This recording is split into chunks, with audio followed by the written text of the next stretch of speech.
Advent is, for many people, a favourite season. It begins with asking us to consider how we are prepared for the second coming of Christ, and later begins a long invitation to consider the journey to Bethlehem. Many of us, I think, prefer that second part, as it is more clear. We know where we are going. We know who we will meet on that journey. The characters have a time-honoured place in our hearts.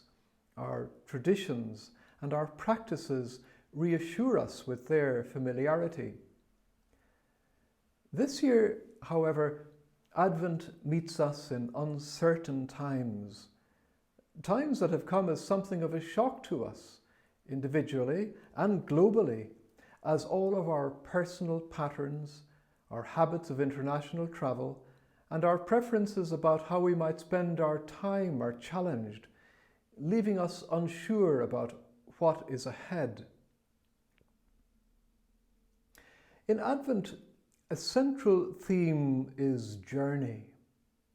The very name Advent indicates arrival, so it necessarily involves something of moving. The people we are presented with in the readings of Advent, Mary and Joseph, the Magi, are clearly people who are on the move.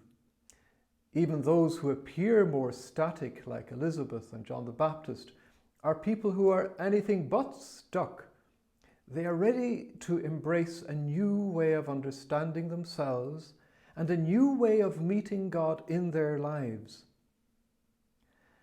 None of them are people who will leave us as we are. They may have become part of our tradition, but if we know them well, we realize that they don't bring comfort blankets and easy reassurance. Rather is their invitation to us to put on our boots and to journey with them. Thinking of Advent as a journey may be helpful for us to consider our own movement, considering and asking in our prayer what it is we might be called to move on from, to let go.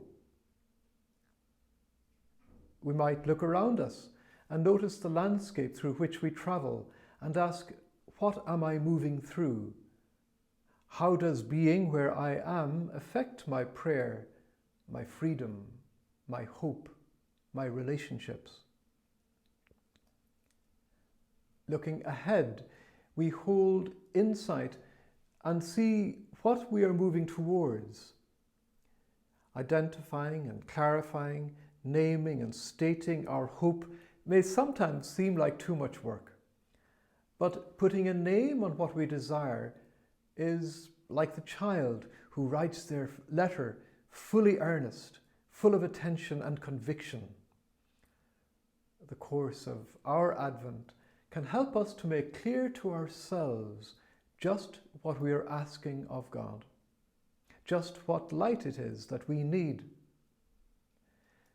If we don't take time to do this, naming and recognizing, then the light may pass us by, as it did some of the characters we will meet on our Advent way. To suggest that Advent is an uncertain journey is not to say that it is a trip we shouldn't take, a way we should not go, because we have met the Advent characters often, and we can trust them. We can trust that we can fall in step with them and continue with enough certainty. We can value the gifts and the wisdom they bring to us. It's easy for us to forget that their journeys were uncertain, to forget the questions with which they travelled, the uncertainties they carried with them. When we spend any time with any of these Advent personalities, we can recognize how their journeys were more like our own than first sight might suggest. We can see how questions and doubts are present in their hearts. We can recognize how they need assurance from outside of themselves. And we can see how they often thought twice about the direction in which they were taking, but ultimately trusted in God's presence with them.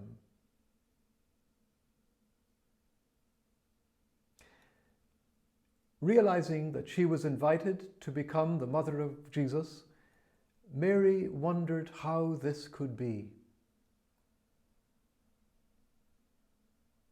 Joseph wondered what had become of the ideal prospect his honourable imagination had presented to him, and in his dreams realized that the path of his life was not the one he might have chosen for himself. Used to being overlooked by all but the sheep, the shepherds were the first to receive and respond to news of great joy. They found themselves not at the tail end of society, but invited to hear the good news as they were and where they were. The journey of the wise travellers from the East speaks to us of people who trusted in the light they were given. They left home with just enough information to direct their steps, and they continued to travel, for a long time uncertain of what their destination might be.